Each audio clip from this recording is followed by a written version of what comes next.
Il existe une affirmation précise qui circule actuellement dans les médias catholiques et qui mérite un traitement soigneux, car elle touche à quelque chose que cette chaîne a déjà couvert en détail, et parce que l'affirmation elle-même s'accompagne d'une chaîne de sources compliquées qu'il vaut d'examiner honnêtement avant d'en tirer des conclusions. Le correspondant du Vatican Francesco Capozza a publié sur son propre compte X que, selon ses sources, le pape Léon XIV envisage sérieusement de revenir sur *traditioni custode *. Cette affirmation précise mérite un véritable scepticisme, et il vaut de le dire clairement. Le cardinal Roche s'exprime publiquement et de manière répétée, sur le registre, dans exactement la direction opposée, déclarant directement à que les restrictions resteront. Un cardinal dans la position de Roche ne fait pas de déclarations qui contredisent platement ce qu'il sait que le pape régnant entend réellement, car il sert entièrement au bon plaisir de ce pape et pourrait être retiré à tout moment. Si Roche était soudainement et mystérieusement mis à la retraite dans les jours suivant ses propres déclarations publiques, cela nous dirait quelque chose. À ce jour, rien de tel ne s'est produit. Cette rumeur précise d'une inversion imminente doit donc être traitée avec une réelle prudence jusqu'à ce qu'il y ait une confirmation externe réelle, non simplement répétée parce qu'elle a circulé. Ce même reporter, Capozza, est aussi la source derrière une deuxième affirmation considérablement plus discutée, celle que cette chaîne a déjà examinée dans un épisode précédent. Celle selon laquelle plus de 65% du collège des cardinaux ne connaîtrait pas un seul mot de latin. Comme déjà noté alors, ce chiffre s'accompagne d'aucune documentation publiée, d'aucune liste nommée et d'aucune méthodologie vérifiable, et il doit être traité comme une affirmation sérieuse mais actuellement non confirmée plutôt que comme un fait établi.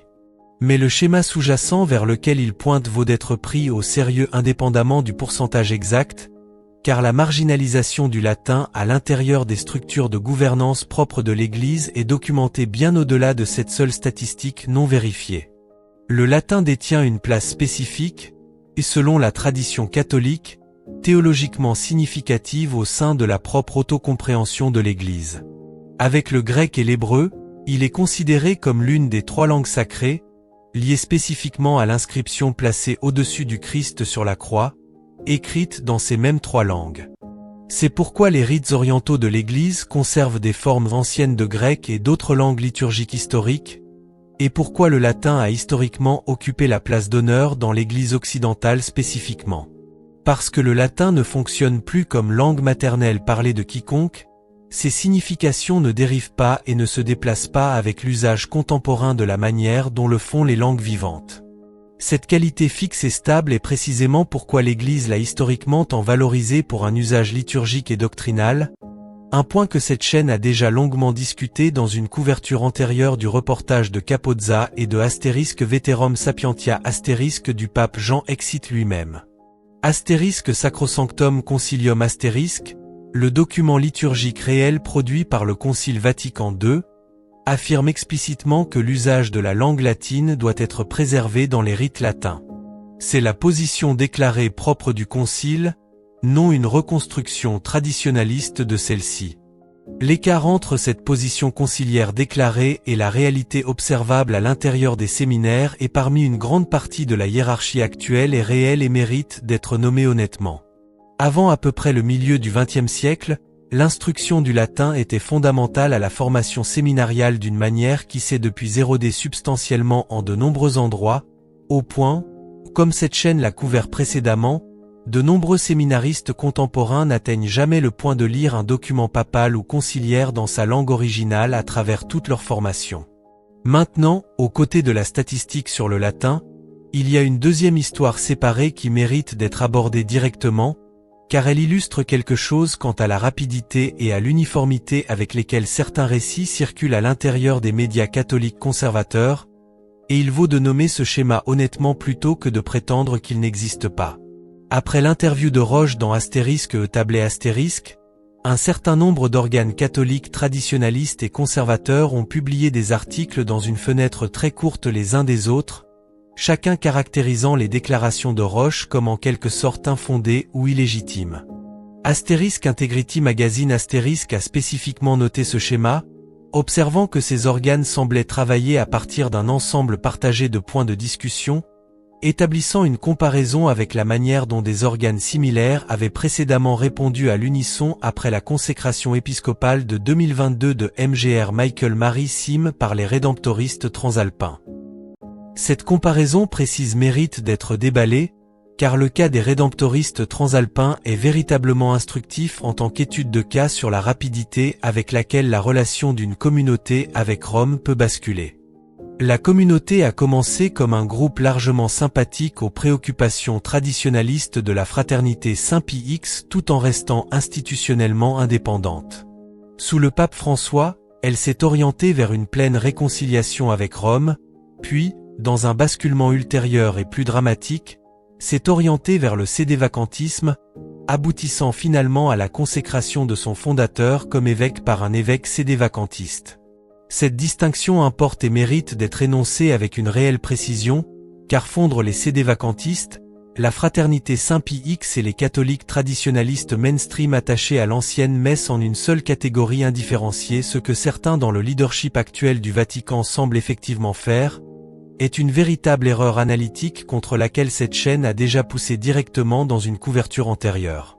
Comme établi dans des épisodes antérieurs sur les consécrations de la FSSPX et les distinctions canoniques autour d'elle, la FSSPX reconnaît explicitement et de manière répétée le pape comme pape, prie pour lui à chaque messe, et a formellement et constamment rejeté le sédévacantisme, une position que Mgr Lefebvre lui-même a explicitement interdite à ses propres prêtres d'adopter.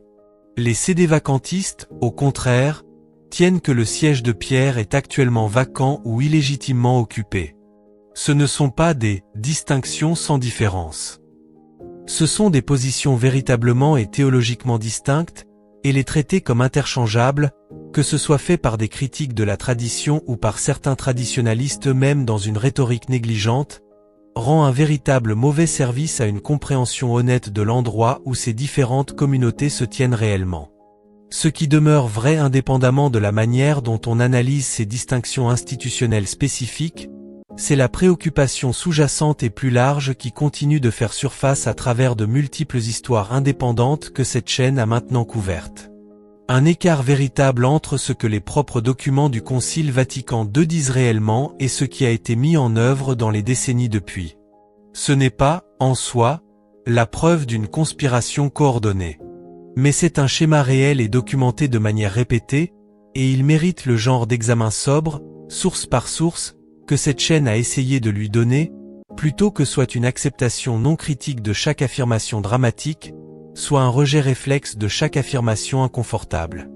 Il y a un troisième élément de cette histoire qui mérite d'être examiné avec soin, car il passe des questions de langue et de liturgie à un terrain théologique considérablement plus sérieux, et il mérite le même traitement soigneux, source par source, que tout ce qui a été couvert jusqu'ici.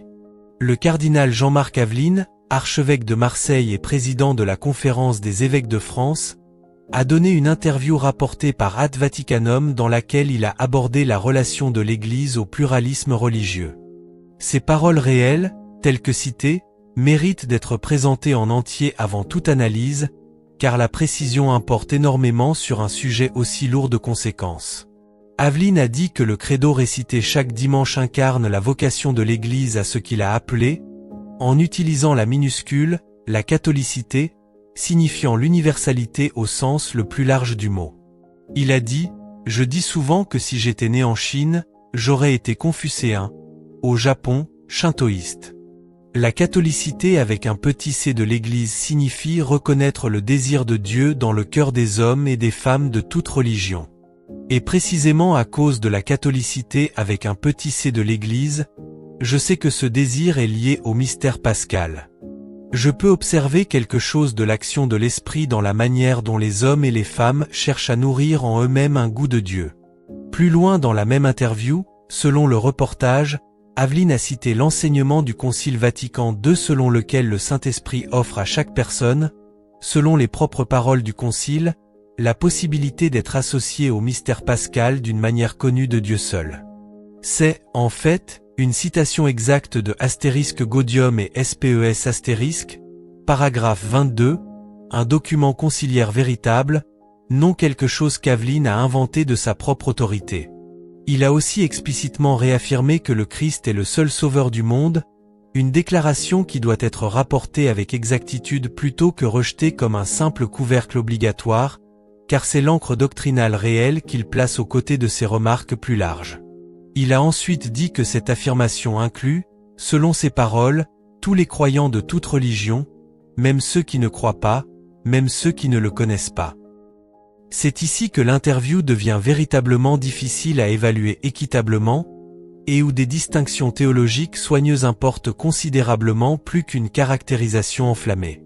Il est exact et juste de dire que la formulation d'Aveline ici se trouve en tension réelle avec la manière dont l'Église a historiquement et pendant de nombreux siècles articulé la relation entre la foi explicite au Christ, l'appartenance à l'Église et la possibilité de salut, une tradition résumée dans la formule extra ecclesiam nulla salut hors de l'Église point de salut.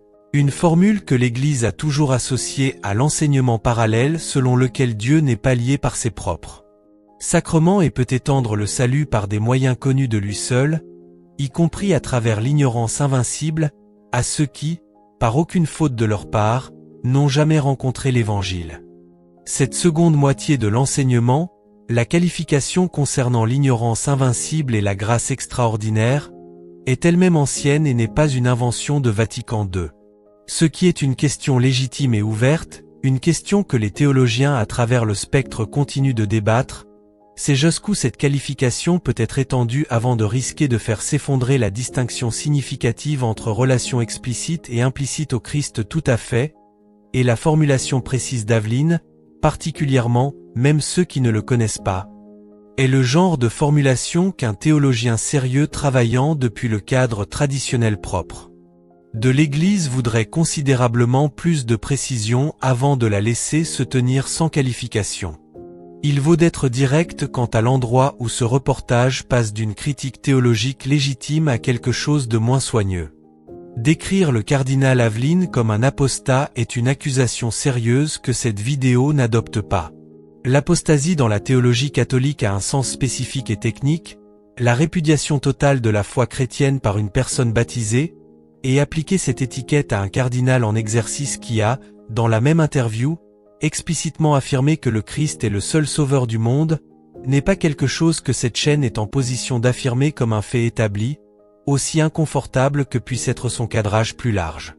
Ce qui peut être dit équitablement, c'est que son langage invite une préoccupation théologique véritable et sérieuse quant à l'imprécision sur une question que l'Église a toujours traitée avec un soin considérable, et que cette préoccupation vaut d'être prise au sérieux sans avoir besoin de l'escalader en une accusation canonique que cette chaîne ne peut pas étayer. La ligne précise selon laquelle chaque religion peut légitimement prétendre posséder la vérité, également attribuée à Aveline dans cette même interview, mérite le même traitement soigneux. Si elle est citée avec exactitude, c'est une déclaration véritablement difficile à réconcilier avec l'enseignement catholique traditionnel sur l'unicité de la vérité révélée dans le Christ, puisque la doctrine catholique a constamment tenu que d'autres religions peuvent contenir des vérités partielles, des reflets de la loi naturelle, ou des éléments véritables de bonté que le Saint-Esprit peut utiliser, sans pour autant tenir que ces religions possèdent légitimement et pleinement la vérité d'eux. La manière dont l'Église le fait. C'est une distinction doctrinale réelle et substantielle, et si les paroles d'Aveline sont représentées avec exactitude, elle la brouille d'une manière qui vaut d'être nommée clairement comme une préoccupation sérieuse, encore une fois sans nécessiter une accusation d'apostasie pour faire aboutir le point. En prenant du recul par rapport à cette interview spécifique, elle se relie à un schéma plus large que cette chaîne a déjà retracé à travers de multiples épisodes. La position déclarée du cardinal Roche selon laquelle la théologie de l'Église a changé depuis le Concile. Les controverses des *Amori Laetitia * et de *Fiducia Supplicant * déjà examinées en détail dans une couverture antérieure. Le document d'Abu Dhabi sur la fraternité humaine, dont le langage sur la diversité religieuse voulue par Dieu a déjà généré un recul théologique soutenu et sérieux de figures comme le cardinal Sarah, comme couvert dans l'épisode antérieur de cette chaîne sur la nomination vaticane de MGR Elkas. Que l'un quelconque de ces épisodes, examiné isolément, constitue ou non une rupture doctrinale formelle, le schéma cumulatif à travers tous, examiné honnêtement et ensemble, pointe vers une dérive théologique réelle et soutenue sur précisément les questions touchant à l'unicité du Christ et à la nécessité de l'Église pour le salut. Une dérive qui mérite un examen sérieux et soutenu de la part de théologiens compétents plutôt que soit une célébration non critique, soit une condamnation hyperbolique. Cela ramène la discussion à la question réelle que pose le titre de cette vidéo. Les catholiques traditionalistes ont-ils été abandonnés? La réponse honnête, fondée sur tout ce qui a réellement été documenté à travers la couverture de cette chaîne plutôt que sur une quelconque affirmation dramatique unique, est considérablement plus compliquée qu'un simple oui ou non. D'un côté, le schéma est réel et bien documenté à travers de multiples sources indépendantes. Les restrictions sur la messe traditionnelle demeurent fermement en place selon les propres déclarations publiques et répétées du cardinal Roche. Des évêques individuels dans des diocèses de Pittsburgh à Ratisbonne ont agi pour fermer ou restreindre des communautés de messe traditionnelles même tandis que cette chaîne a aussi documenté des évêques à San Angelo et Aberdeen allant dans la direction opposée.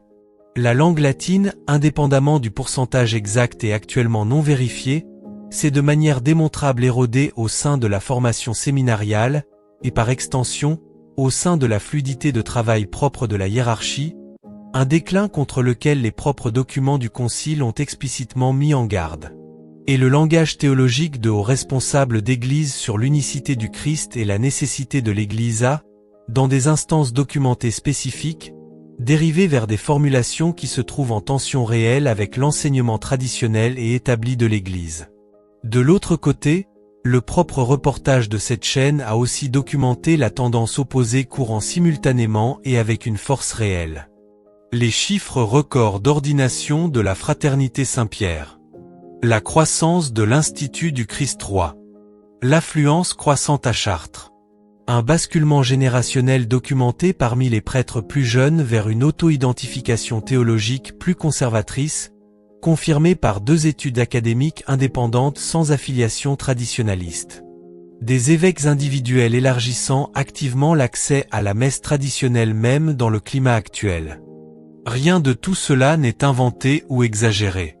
C'est documenté, et cela existe dans exactement la même Église, dans exactement les mêmes années, que la tendance restrictive qui court à ses côtés.